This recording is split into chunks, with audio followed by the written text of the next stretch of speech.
Some food fill our stomach. Biryani fills our soul. A secret is revealed today. Sunday special biryani. பார்த்துடலாமா? பிரியாணி பாட் எடுத்துக்கோங்க. அதில் 300 ml of oil and 5 gram அளவுக்கு பட்டை, கிராம்பு, ஏலக்காய் and then 600 grams of பெரிய வெங்காயம், sliced onions. அது நல்லா ஃப்ரை பண்ணுங்க. இந்த மாதிரி இருக்கணும். So 150 gram of garlic paste and 150 gram of ginger paste. நல்லா சாட்டே பண்ணுங்க. பச்சை வாசம் அந்த ரா ஸ்மெல் அப்படியே போயிடணும்.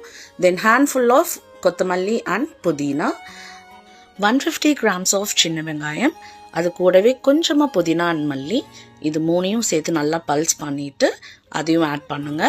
தென் பெரிய பச்சை மிளகாய் 5, 600 grams of sliced tomatoes, அது கூடவே 4 teaspoons of மிளகாத்தூள், அதையும் ஆட் பண்ணி நல்லா வதக்கணும். தக்காளி தெரியவே கூடாது.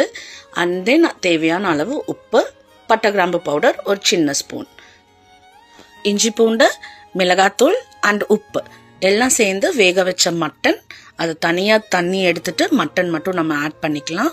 மட்டன் நல்லா சாஃப்டாக வெந்திருக்கான்னு செக் பண்ணிக்கோங்க. இன்னும் கொஞ்சமாக கொத்தமல்லி, புதினா அண்ட் 3 லெமனோட ஜூஸ், தயிர், அது கூடவே 1 teaspoon ஆஃப் பட்டை கிராம்பு பவுடர், இதையும் நம்ம ஆட் பண்ணிக்கலாம்.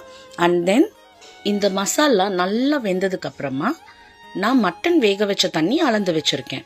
இன்றைக்கி நான் 1.5 கிலோ அரிசி எடுத்திருக்கேன். அதுக்கேற்ற மாதிரி நம்ம தண்ணி அளந்துக்கணும். 1 கிளாஸ் அரிசிக்கு 1.5 கிளாஸ் தண்ணி. ஸோ அந்த கணக்குக்கு நான் ஆட் பண்ணிக்க போகிறேன். ஆட் பண்ணதுக்கப்புறமா நம்ம க்ளோஸ் பண்ணி வச்சுக்கலாம். நான் ஹாட் வாட்டர் யூஸ் பண்ணனால சீக்கிரமே பாயில் ஆகிடுச்சு. அதில் நம்ம ஸ்ட்ரெயின் பண்ணி வச்சுருக்கிற ரைஸ் ஆட் பண்ணிவிட்டு இந்த கன்சிஸ்டன்சி வரும்போது உப்பு, காரம், புளிப்பு எல்லாமே நம்ம செக் பண்ணிக்கலாம். மீடியம் ஃப்ளேமில் 5 minutes வைக்கும்போது இந்த மாதிரி வந்துடும். இப்போ நம்ம ஃபைனல் ஸ்டெப்புக்கு வந்துட்டோம். ஒரு க்ளீன் கிளாத் எடுத்து கவர் பண்ணி லிட் க்ளோஸ் பண்ணி 20 minutes நம்ம தம்முக்கு விட போகிறோம். அதுக்கப்புறமா 3 tablespoon ஆஃப் கீ ஆட் பண்ணிவிட்டு ரொம்ப ஜென்டிலாக நம்ம இதை மிக்ஸ் பண்ணணும். So make sure that rice எந்த இடத்துலையும் உடையக்கூடாது. ஸோ இந்த மாதிரி மட்டன் பிரியாணி நமக்கு ரெடி ஆகிடும்.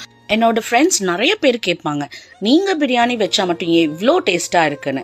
நான் இப்போ என்னோட சீக்ரெட் ரிவீல் பண்ணிட்டேன். நீங்களும் இதே மாதிரி ட்ரை பண்ணி எப்படி இருந்துச்சுன்னு எனக்கு சொல்லுங்கள். தேங்க்யூ.